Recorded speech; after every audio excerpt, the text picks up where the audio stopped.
भगवते वासुदेवाय। आज प्रभु श्रीकृष्ण उद्धव आउ अक्रूर तीन जन आसी पहुँची जाइछंती गोपपुर रे। आ गोपपुर से शोभा को देखी आनंद मंत्रमुग्ध हो जाउछंती उद्धव आउ अक्रूर।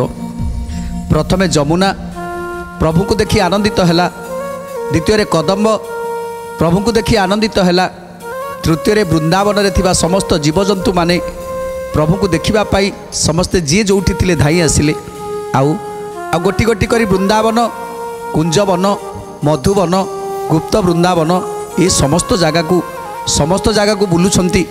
जोठी गोप बालक माने क्रीड़ा करुथिले, जोठी चंदन करुथिले, जोठी गोप बाली माने हलदी मकुटी सब पकईछंती, देहरे हलदी बोली होउथिले, कुंकुम बोली होउथिले, से जगह सब देखौछंती। आउ उद्धव अक्रूर दुई जन जेमिति से चंदन को आनी मुंडरे बोली दौरान, से हलदी मकुटी के आनिकी बोली दौरान, एमिति एमिति आगक आगक आगक आगक जाउछंती। तेणु जितेबाला जाई पहुँची गले गोवर्धन पर्वत निकटरे, गोवर्धन पर्वत निकटरे पहुँची गले। आ से गोवर्धन पर्वतर शोभा को उपभोग करुछंती। प्रभु जणई दौरान ये होउछि गोवर्धन पर्वत। ये गोपवासी माने समस्ते आपको पूजा करती। गोवर्धन पर्वत को पूजा कले इंद्र राजा संतुष्ट होता। तेणु सबकि आज देखई दौरान प्रभु। एथर घोड़ा मान को पानी पेई दारुक पुणी आगक आगक रथ चलला। चारि जन फल मूल कले आहार, उद्धव को संगे घेनी गले दामोदर। उद्धव को संगे घेनी गले दामोदर, उद्धव को संगे घेनी गले दामोदर। गोवर्धन गिरी पासे मिलिले कजाई, गोगोष्ठरे प्रवेशिले तहु जदु साई। दूरे थाई देखिले गोपालंक पुए, उद्धव संगते आसु छंती देवराय। उद्धव संगते आसु छंती देवराय, उद्धव संगते आसु छंती देवराय। तेणु आज प्रभु उद्धव अक्रूर को नहीं फलमूल आहार कले। जेतेबेले से कदम वृक्ष तले रही फलमूल आहार करुछंती, अक्रूर कहउछंती प्रभु मु एठी किछि समय विश्राम करुछि, आपण उद्धव को नहीं ये वृंदावन सबु किछि बुलेई दियंतु। मु तो आसीथिली जेतेबेले सेतेबेले सबु किछि देखिथिली, एबे टिके उद्धव को चारिआडे बुलेई दियंतु। तेणु उद्धव जाई जेतेबेले पहुँची जाइछंती प्रभु देखई दउछंती ये होउछि गोवर्धन पर्वत। सेतेबेले पाखरे थिला गोगोष्ठ, से गोगोष्ठरू गोप बालक माने गोगोष्ठरे थिले जेतेबेले देखिदेले केही जणे आम गोपपुर को आसीछंती। समस्ते लक्ष्य कले अरे ये तो आम कन्हई, तेणु आम कन्हई आसीछि आम गोपपुर को। आज समस्ते जी जार काम सब छाड़ीदेले, छाड़ीदे कन्हई की देखा पाई दौड़ी आसुछंती जे ताको सांगरे किए अछंती देख, अरे सी तो उद्धव। तेणु उद्धव कन्हई आज आसीछंती। तेणु समस्त गोप बालक माने आसी पहुँची गले। आउ प्रभुंक चारिपटे घेरी गले, प्रभुंक चारिपटे घेरी जाउछंती। आखिरु अश्रु बही जाउछि। देख आम कन्हई केड़े बड़ हो जाइछि, आम कन्हई केते बड़ लोक हो जाइछि। आम कन्हई आज गोपपुर रे पदार्पण कला परे देख केमिति केमिति गोपपुर रंग जेमिति बदली जाउछि। आज अवसंतरे बसंत बहुछि। देख केमिति किचिरी मिचिरी करी ये पक्षी माने राब छाड़ुछंती। पुणी थरे फेरी आसीछि से सुख, पुणी थरे फेरी आसीछि से सिरी। तेणु आज समस्ते आनंद गदगद होउछंती। सत्यपुर करी नबे धिले श्री कृष्ण को, अनाथ करी नगल नंद जशोदा को। अनाथ करी नगल नंद जशोदा को, अनाथ करी नगल नंद जशोदा को। आंब मान को तुमे जे थाले मुरुछिल, धनु जात्रा देखी जाई ନିର୍ଭୟେ ରହିଲ ଧନୁଯାତ୍ରା ଦେଖି ଯାଇ ନିର୍ଭୟେ ରହିଲ ଧନୁଯାତ୍ରା ଦେଖି ଯାଇ ନିର୍ଭୟେ ରହିଲ ଆମ୍ଭର ଭାଗ୍ୟକୁ ଦୁଷ୍ଟ କଂସନାଶ ଗଲା ପାପିଷ୍ଟ ଚାଣ୍ଡାଳ ଆମ୍ଭ ସଙ୍ଗ ଛଡ଼ାଇଲା ପାପିଷ୍ଟ ଚାଣ୍ଡାଳ ଆମ୍ଭ ସଙ୍ଗ ଛଡ଼ାଇଲା ପାପିଷ୍ଟ ଚାଣ୍ଡାଳ ଆମ୍ଭ ସଙ୍ଗ ଛଡ଼ାଇଲା। ଆଜି ଜଣେ ଗୋପାଳ କହୁଛି କନେଇ ଆଜି ଆସିଛ ଗୋପପୁରକୁ କନେଇ ଆଜି ଏତେ ଦିନ ପରେ ତମର ମନେ ପଡ଼ିଲା ନନ୍ଦ ଯଶୋଦାଙ୍କ କଥା କେଉଁ ଦିନ ବି ତମର ଟିକେ ମନେ ପଡ଼ିଲାନି କେମିତି ପିତାମାତା ଦୁଇ ଜଣ ରହିଥିବେ କେତେ କଷ୍ଟରେ ରହିଥିବେ କେଉଁ ଦିନ କ'ଣ ତମର ମନେ ପଡ଼ିଲାନି କହ୍ନେଇ ଆଜି ଧନୁଯାତ୍ରା କରିବ ବୋଲି କଂସରାଜା ନିର୍ଦ୍ଦେଶ ଦେଇଦେଲା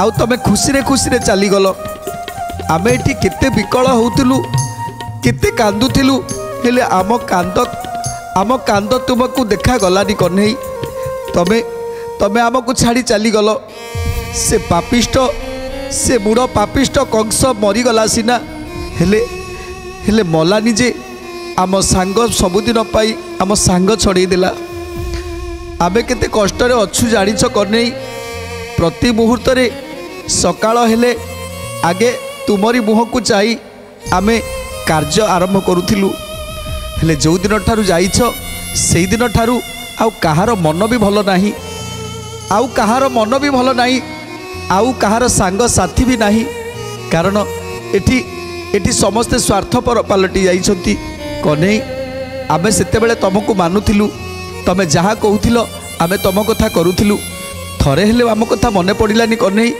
ଥରେ ହେଲେ ଏତେ ଦିନ ହେଲା ରହିଲ ଥରେ ହେଲା ମନେ ପକେଇଲନି ଓହୋ ଆଜି ରାଜାପୁରରେ ରହି ରାଜକାର୍ଯ୍ୟରେ ମନ ଦେଇ ଆମ ଏ ମୂର୍ଖ ଗୁଡ଼ାକୁ କାହିଁକି ପଚାରିବ ଆମ ମୂର୍ଖମାନଙ୍କୁ କାହିଁକି ପଚାରିବ ତା ଛଡ଼ା ଆମେ ଜାତିରେ ଗୌଡ଼ ଜାତି ତେଣୁ କାହିଁକି ବା ଆମକୁ ପଚାରିବ ଆଜି ସମସ୍ତଙ୍କ ଆଖିରେ ଲୁହ ସମସ୍ତେ କାନ୍ଦୁଛନ୍ତି କହ୍ନେଇ ପାଖରେ କହ୍ନେଇଙ୍କ ଆଖିରେ ମଧ୍ୟ ଲୁହ ମନେ ପକାଇ ଦେଉଛନ୍ତି ସେ ପିଲାଦିନର ଖେଳ କଥା ଯେତେବେଳେ ଷଣ୍ଢାସୁରକୁ ବିନାଶ କଲେ ବକାସୁରକୁ ବିନାଶ କଲେ ଧେନୁକାସୁରକୁ ବିନାଶ କଲେ ସେତେବେଳେ ସବୁବେଳେ ତାଙ୍କ ସାଥିରେ ରହିଥିଲେ ଆଜି ଏତେ ଦିନ ହେଲା କହ୍ନେଇ ଯାଇଛନ୍ତି ନା ସେ ଗୋପପୁରର ସୁଖ ସିରିକି ସବୁକୁ ନେଇକି ଚାଲି ଯାଇଛନ୍ତି ଆଜି ଏମିତି କଥା ଚିନ୍ତା କରୁଛନ୍ତି ସମସ୍ତ ଗୋପାଳମାନେ ନନ୍ଦ ଯଶୋଦା ବିକଳ କଇ ନ ସରୋଇ ପିତା ମାତାଙ୍କୁ ମୁରୁଛି ରହିଲ କି ପାଇ ପିତା ମାତାଙ୍କୁ ମୁରୁଛି ରହିଲ କି ପାଇ ପିତା ମାତାଙ୍କୁ ମୁରୁଛି ରହିଲ କି ପାଇ ବୃନ୍ଦାବନେ ବଂଶୀ ଧ୍ୱନି ଅପୂର୍ବ ହୁଇ ତହି ସୁଦାମା ବୋଇଲା ଶୁଣ ଏ ମାଧୋଇ ତହି ସୁଦାମା ବୋଇଲା ଶୁଣ ହେ ମାଧୋଇ ତହି ସୁଦାମା ବୋଇଲା ଶୁଣ ହେ ମାଧୋଇ ଉଦ୍ଧବ ତ ଆସିଅଛି ଆମର ସଙ୍ଗତେ ଅକ୍ରୂରକୁ ନ ଆଣିଲ କିମ୍ବା କହେତେ ଅକ୍ରୂରକୁ ନ ଆଣିଲ କିମ୍ବା କହେତେ ଅକ୍ରୂରକୁ ନ ଆଣିଲ କିମ୍ବା କହେତେ। ତେଣୁ ଆଜି ସମସ୍ତ ଗୋପାଳମାନେ କାନ୍ଦୁଛନ୍ତି ସୁଦାମ ଗୋପାଳ ସୁବଳ ମଧୁମଙ୍ଗଳ ଏ ସମସ୍ତେ ଆଜି କାନ୍ଦୁଛନ୍ତି ହେ କହ୍ନେଇ ତମର କ'ଣ ଆମ କଥା ଟିକେ ବି ମନେ ପଡ଼ିଲାନି ଟିକେ ବି ଆମ କଥା ମନେ ପଡ଼ିଲାନି କହ୍ନେଇ ଆମେ କେତେ ଖେଳୁଥିଲେ ବୁଲୁଥିଲେ ସବୁ କଥା ଭୁଲିଗଲ ହେ କହ୍ନେଇ ଯିଏ ଆମଠାରୁ ତୁମକୁ ଅଲଗା କରିଛି ତମେ ସାଥିରେ ତାକୁ ନେଇକି ଆସିଲନି କାହିଁକି ଉଦ୍ଧବକୁ ସାଥିରେ ନେଇକି ଆସିଲ ଆଉ ସେ ଅକ୍ରୂରକୁ ସାଥିରେ କାହିଁକି ଆଣିଲନି ଯଦି ସେ ଅକ୍ରୂର ଆସିଥାନ୍ତା ନା ତାହେଲେ ये गोपाल हाथ में तार मृत्यु हो जाता आमे ताकू मृत्युदंड दे था कहीं तारी पाई से अक्रूर पाई आज आम कन्हई आम ठारू हाथ छड़ा हो जाइए से आसी नथिले ए मिछ सत कही कन्हई की न नहीं ताले आम कन्हई आम पाखे था किंतु किंतु से अक्रूर आसी मिछ सत कही आम कन्हई को आम पाखु छड़े नेला आउ तापरे 8 दिन कही कंट दे गला तमे माने मते विश्वास कर मु 8 दिन भितर आनी कन्हई की छाड़ी हेले हेले से कौन कला 8 दिन एठी केते केते वर्ष बीती गलानी हेले आम कन्हई की से पर्यंत छाड़िलानी जदि से अक्रूर आसंता ना ताहले ताहले से चिन्हता ये गोपाल मानकर क्रोधटा को चिन्हता ये गोपाल माने केते रागी से चिन्हता आमको आज जिते क्रोध करी कहउछंती समस्त गोपाल माने श्रीकृष्ण बोइले सुन गोपाल पुओ अक्रूर ठारे तुमर किंपा एड़े कहो अक्रूर ठारे तुम्भर किंपा एड़े कहो अक्रूर ठारे तुम्भर किंपा एड़े कहो आम्भ संगते अक्रूर आसीन छई कदम्ब मूल रे अछि मुह लुचा देई कदम्ब मूल रे अछि मुह लुचा देई कदम्ब मूल रे अछि मुह लुचा देई। तेणु आज प्रभु कहउछंती हे गोप पुओ माने टिके स्थिर रुह टिके धैर्य रख जहाँ नहीं ता कही जाऊच से पूर्व कथा तमर मानकर सब गलानी आज छोट बेले जेमिति तमे होउथलो सेमिति पुणी होउच आकु मारिदब ताकु मारिदब कहीं थरे बुझिबा पाई चेष्टा कर देख अक्रूर भी मो साथी आसी मो साथी अक्रूर भी आसी तेणु आज समस्त गोप पुओ कहउछंती कहीं से अक्रूर कोउठी से अक्रूर तेणु प्रभु कहउछंती से कदम मूल तुम मानक डरी से कदम मूल बसी तेणु मुझे लुचई दे आसी तमे तमे माने जमा भी चिंता करना तेणु अक्रूर पर क्रोध करी किछि लाभ नहीं तेणु जो अक्रूर आसवा कथा शुणीदे गोपाल माने सेतेबेले समस्ते बाड़ी ठेंगा धरी छिड़ा हो गले आज सतरे जदि से अक्रूर आसी थाए ताले ए बाड़ी रे ताकू बाड़े बाड़े आज ताकू छोटा करदेबू आज ता मुंड को फटई दबू आज ताकू जीवन मारिदेबू जिते समस्ते हो हला है आज अक्रूर पाखक जाऊँच से कन्हई से बुझाऊँ अरे रुह तमें मैंने एमती कहीं होच अक्रूर किसी भी दोष ना कहीं तुम्हें मैंने तापर रागुच से तो से तुम मान को डरी से कदम वृक्ष पाखे लुचिकी रही कहले कौन है से कदम वृक्ष पाखे लुचि आज आम ताकू यही ठेंगारे पिटी पिटी ताकू शेष करदेबू तेणु जो ठेंगा धरी आज समस्त गोपाल माने धाइले से कदम वृक्ष आड़कू शुणी से माने कदम मूल को धामते धाई जाई ताकू ओगाळंती गोपीनाथे धाई जाई ताकू ओगाळंती गोपीनाथे धाई जाई ताकू ओगाळंती गोपीनाथे कहू माधव बोलंती शुण बाल बसी देव कला कृत कर्म के पारी लेखी देव कला कृत कर्म के पारी लेखी देव कला कृत कर्म के पारी लेखी। तेणु जिते ठेंगा धरी बाहर जाऊँच मारिबाई से प्रभु जाई दौड़ी जाई ताको आगरे छिड़ा हो गले हे गोप पुओ माने तमें माने एमती कहीं होउच जदि सेमिति करिवो ना जदि सेमिति करिवो मु पुणी थरे लेउटिकी पळई जीवी तेणु अक्रूर को कहीं तुम मारिबा को चाहूच कहीं तुम मारिबा को चाहूच मते कुह तेणु आज जितेबाला प्रभु श्रीकृष्ण आगरे छिड़ा हो गले तेणु समस्ते ठेंगा धरी मुंड तलकू कर छिड़ा हो गले कहीं कृष्णकर कथा को से माने अमान्य करंतिनी छोट बेलू एपर्यंत कौ दिन भी कृष्णर कथा को कन्हईर कथा को अमान्य करना तेणु ठेंगा धरी समस्ते छिड़ा होती नीरव हो छिड़ा होती आखिरु धार धार लुह बही जाऊँगी प्रभु कहते मु बुझीपारुछि तुम मानकर दुख मु बुझीपारुछि तुम मानकर कष्ट तुम्हें माने मते छाड़ी जिते कष्ट भोगिच से कष्टटा आज मते देखा जाउछि जल जल करी देखा जाउछि तेणु सेइति पाई ସେଇଥିପାଇଁ ବେଶୀ ଉତ୍କ୍ଷିପ୍ତ ହେଇଯାଉଛ, ରାଗି ଯାଉଛ। ହେଲେ ହେଲେ ଥରେ ଟିକେ ଚିନ୍ତା କର, କପାଳରେ ଆମ କପାଳରେ ଯାହା ଲେଖା ହେଇଥାଏ ତାକୁ ଆମକୁ ଭୋଗ କରିବାକୁ ପଡ଼େ। ତେଣୁ କପାଳ ଲିଖନ କେ କରିବ ଆନ, କପାଳର ଲେଖାକୁ କେହି ବି ଆନ କରିପାରିବେନି। ଯଦି ମୋର ତୁମମାନଙ୍କ ସହିତ ଏତିକି ଦିନ ପାଇଁ ଥିଲା, 8 ବର୍ଷ ପାଇଁ ତୁମମାନଙ୍କ ସହିତ ମୋର ସମ୍ପର୍କ ଯୋଡ଼ିବାର ଥିଲା, ତେଣୁ ତାକୁ କେହି ବି ଅଟକାଇ ପାରିବେନି। ତମେ ତ ନିଶ୍ଚିତ ଭାବରେ ଜାଣିଥିବ, ଆଜି ଆମେ ଯାହାକୁ ନିଜର କରିଥିବା ତାର ଯେତେବେଳେ ସମୟ ହେଇଯିବ, ସେ ଚାଲିଯିବ, ଦୁନିଆ ଛାଡ଼ି ଚାଲିଯିବ, ସେତେବେଳେ ଆମେ କାହାକୁ ଦୋଷ ଦିଅନ୍ତି? ଆମେ କାହାକୁ ଦୋଷ ଦେବା? ନା, ଇଏ କେବଳ ତାର କପାଳରେ ଲେଖା ଯାଇଥିଲା, ସେ ଏତିକି ଦିନ ପାଇଁ ଆସିଛି, ତେଣୁ ଆମେ ଆଉ କାହାକୁ ଦୋଷ ଦେବା? କପାଳ ଲିଖନ, ଯିଏ ଯେତିକି ଦିନ ପାଇଁ ଆସେ ତାକୁ କର୍ମ ସରିବା ପରେ ତାକୁ ବିଦାୟ ହେବାକୁ ପଡ଼େ। ତେଣୁ ତା ପାଇଁ କ'ଣ ଆମେ ରାଗୁଛନ୍ତି? ନା ଯମ ଉପରେ ରାଗୁଛନ୍ତି? ନା ଯମ ଉପରେ କ୍ରୋଧ କରୁଛନ୍ତି? ନାଇଁ ନା। ତାହେଲେ ଅକ୍ରୁର ଉପରେ କ୍ରୋଧ କରିବାର ମାନେ କ'ଣ? ତା ଛଡ଼ା ଅକ୍ରୁର ଜଣେ ଦାସ, ଯେ କଂସ ରାଜାର ନିର୍ଦ୍ଦେଶରେ ସିଏ ଆସିଲା। ଯଦି କଂସ ରାଜା ତାକୁ ନିର୍ଦ୍ଦେଶ ଦେଇନଥାନ୍ତେ ତାହେଲେ ସିଏ କାହିଁକି ଆସିଥାନ୍ତା ଗୋପପୁରକୁ? ତା ଛଡ଼ା ତମେମାନେ ଜାଣିଛ, କଂସ ରାଜା ଏତେ ନିଷ୍ଠୁର, ସେ ନିଜ ପିତାକୁ ଦଣ୍ଡୁଆସିପଣରେ ନିଯୁକ୍ତ ଦେଲା, କଟୁଆଳ କରି ରଖିଲା। ନିଜ ଭଉଣୀର ପୁତ୍ରମାନଙ୍କୁ ସେ ଗୋଟି ଗୋଟି କରି ଶିଳାରେ କଚାଡ଼ି ମାରିଲା। ତେଣୁ ଯଦି ତା କଥାକୁ କେହି ଅମାନ୍ୟ କରେ ତାହେଲେ ସେ କ'ଣ ତାକୁ ଛାଡ଼ିଥାନ୍ତା? ଅକ୍ରୁରକୁ ଯେତେବେଳେ କହିଲେ, ହେ ଅକ୍ରୁର, ତମେ ଯାଅ, ମୁଁ ଧନୁଯାତ୍ରା କରୁଛି, ଆଉ ତମେ କୃଷ୍ଣ ବଳରାମକୁ ସାଥିରେ ନେଇ ଆସ, ସେତେବେଳେ କ'ଣ ଅକ୍ରୁର ମନା କରିଥାନ୍ତେ?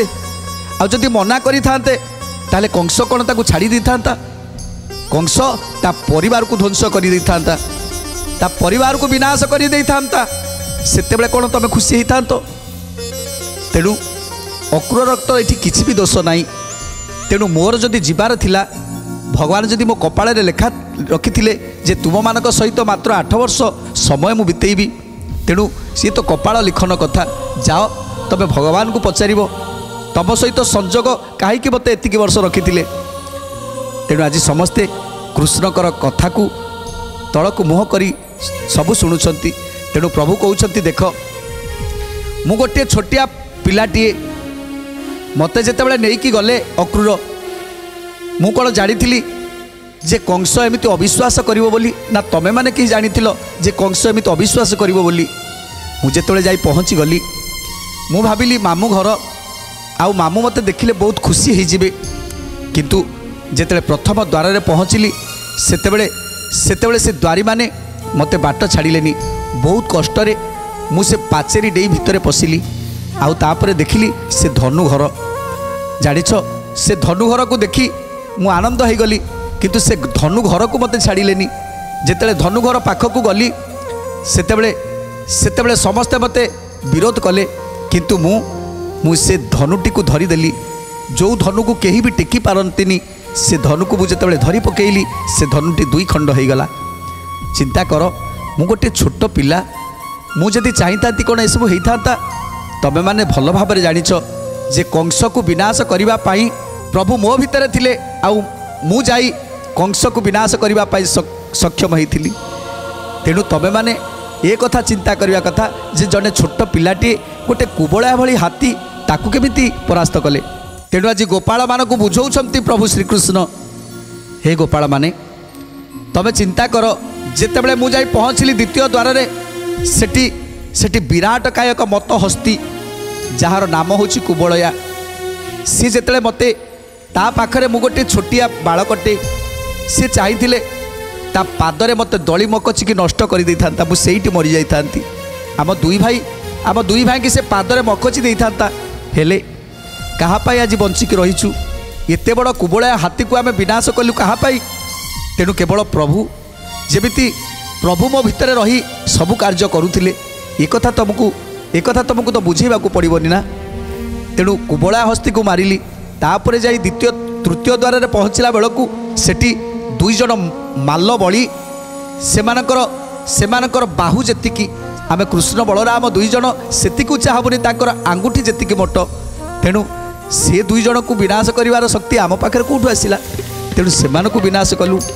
तांकु विनाश कर सारिबा परे एबे से भय जेतेबेले कुबळया को विनाश कलु धनु को भांगिलु जेतेबेले माल्ल मानकु मारिलु से भय विचलित हो जाइतिला सेतेबेले कंस राजा आउ कंस राजा विचलित हो जाइतिला आउ से चाहुतिला आमे केमिति कंस निकट को न जाऊ आमे केमिति फेरी जाऊ किंतु ये कथा जेतेबेले आम आगरे आसी अक्रूर कहीदेले जे कंस कहूची तुमे माने फेरी जाओ हेले प्रभु तुमको जीवा दरकार नहीं ताकू दर्शन करिकी जीव तेणु जेतेबेले अक्रूर जदि आमर निजर लोक न होई थांता ताले ए सब कथा मते कही थांता काईकी आउ गोटे कथा अक्रूर जदि मते मारिबा को चाहुतला जदि कंस साथी रे मिसिथिला ताहले से चाहिथिले मते बाटरे मारी पारि थांता हेले बाटरे मारिलानी ताहले अक्रूर आमर शत्रु हैला केमिति जेतेबेले जाई राजसिंह द्वार रे पहुँचली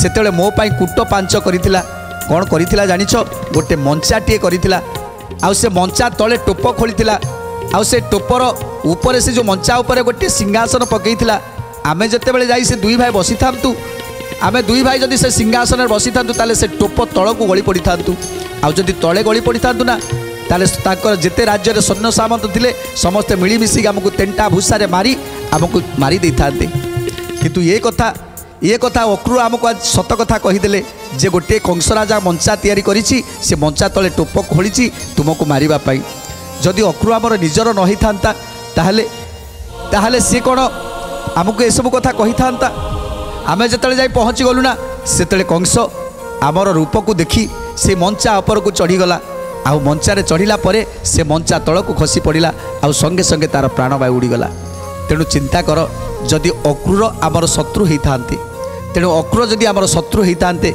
ताहले ये कंस राजार गुप्त कथा सब आमको कही था कहीं तेणु हे गोपाल माने तमे माने अक्रूर को सेमिति किछि भावना कारण अक्रूर ठारू मित्र आमर केही भी नाहांती आउ जदि मु आसी न पारिछि सेटा केवल मोर दोष कहीं मुझे आसी पारिनी से कथा तमें टिके चिंता करबा दरकार ए संसार रे केते अन्याय अनीति अधर्म चली तमें माने तो भल भाव जानिथिबो तेणु ये सबू अन्याय अधर्म को आज मु विनाश करी शेष रे द्वारकापुर रे अवस्थान कली तेणु आज समस्त कथा को प्रभु कही चली ताकू गोप बालक मैंने सब शुणुंट मुंड तलक करी तापर कौन है सुंदर कथा जाना परवर्ती अध्याय आज तो समय इशारा देलानी आज बाणी की विराम दबा टी प्रभुंर नाम संकीर्तन करी आज कार्यक्रम को समाप्त करवा।